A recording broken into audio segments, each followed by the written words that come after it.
Hello everyone, it's Louisa, and in today's video, we are participating in yet another Melick Adventures collaboration, and it's themed all about Snow White. If you're a returning viewer or subscriber, thank you so much for coming back. I really appreciate the support. And if you're new around here, hi! My name is Louisa, and I'm just a gal that loves to incorporate her childhood loves and hobbies into her adult lifestyle. And one of those loves is Disney. So this is another Melick Adventures collaboration video. If you don't know what those are, the Melick Adventures is a wonderful YouTube channel here in the Disney YouTube community. Be sure to check them out. But they host these twice a month. Generally, they have a theme of a particular Disney movie or particular Disney product, and you can do whatever you want for that particular video, for that particular theme. You can show your collection, you can bake, you can craft, you can do lots of different things. So today's theme is Snow White, and I didn't necessarily plan this, but this is just the dress I was like, I'm gonna wear for Thanksgiving, and I look very Snow White inspired with my outfit today, so here we are. But for this particular collab, I am going to be doing a story time with Louisa Ruby. We haven't done one of these in a while, but we are going to be sharing a special Christmas story. I have this book. This is the Disney's Christmas Storybook, and this is something I did thrift, and it has a copyright year of 2000, and I have a bunch of books just like this, but I never had the Christmas one growing up. But there is a Snow White story, so I'm going to be reading that story for all of you today as my part for this particular collab. So we're gonna go ahead and get started. Oh, also before I get started, I did read this already, and it takes place in the middle of Snow White's story. So if you're curious about the time frame, if is this happening after, where's Prince Florida, don't worry about that. It's in her movie, like it's an in-between story, if you will. But we're gonna go ahead and get started. I'm going to be reading Walt Disney's Snow White and the Seven Dwarfs, A Christmas to Remember. That just makes me think of the song. You made this a Christmas to remember.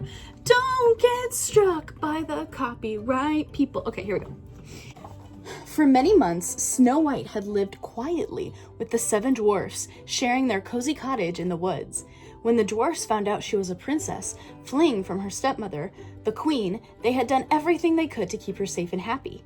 The girl loved the dwarfs. Doc, grumpy, happy, sleepy, sneezy, bashful, and dopey, as if they were her own family. She cleaned, washed, and ironed for them, and each evening when they came home from the mines, she had a hot meal waiting. One December morning, while Snow White was out feeding the forest birds, Doc sat down with the other six dwarfs. Christmas is coming, he said. What say we give Snow White a nifty gift? We need to show our appreciation, said Happy, for all she's done for us. Why not? She deserves something, I guess, said Grumpy. Sleepy said she could use a new quilt for her bed. How about a lace handkerchief? Suggested Sneezy. I have an idea, said Bashful, blushing. Why not give her something from our minds? Something for her to remember us by. Remember us? She's not going anywhere, said Grumpy. Is she? Let's hope not, yawned Sleepy.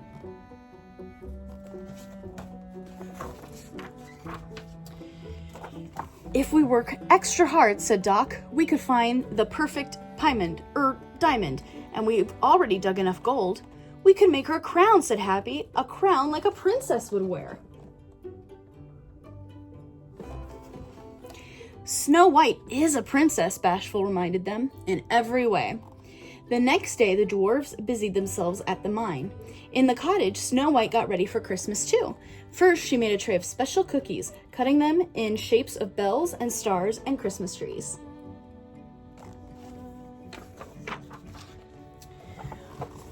I'm gonna flip over to the side, don't mind me. Sorry, don't want to break the flow. While the cookies baked, she went into the forest and cut down a dwarf-sized pine tree. She pulled it home on a small sled, gathering red berries and boughs of holly on her way.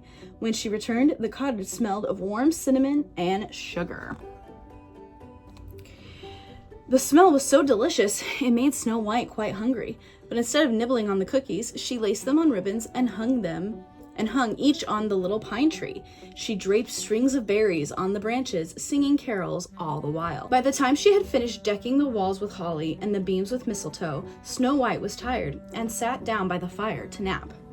There came a knock, but Snow White had been warned by the dwarfs not to open her door to strangers. Through the window, she saw an old hag returning to the forest, a basket of fruit on her arm. I should have welcomed the poor woman, thought Snow White, but she had to keep her promise to the dwarfs. Little did she know that the visitor was the wicked queen in disguise.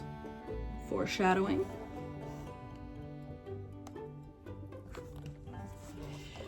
When the dwarfs came home and saw the tree, they danced and shouted with delight. "Merry Christmas!" "What a treasure you are," said Happy. "Speaking of treasure," said Doc, "we have a little surprise for you." From his cloak, he brought a small package wrapped in brown paper and placed it under the tree.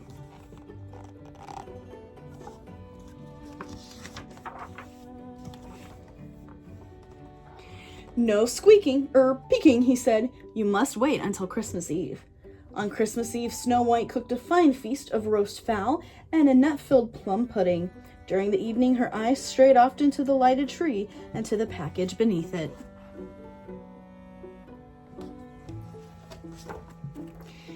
While living with her stepmother, she had not received a single gift.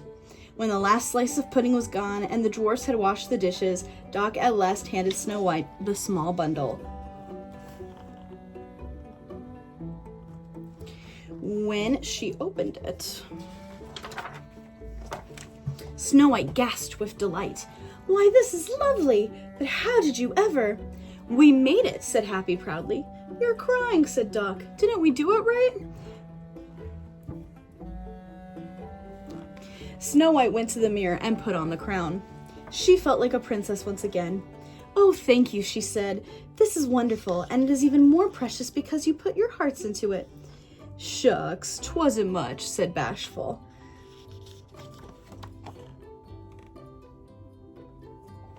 Snow White wore the splendid crown all through the Christmas holiday.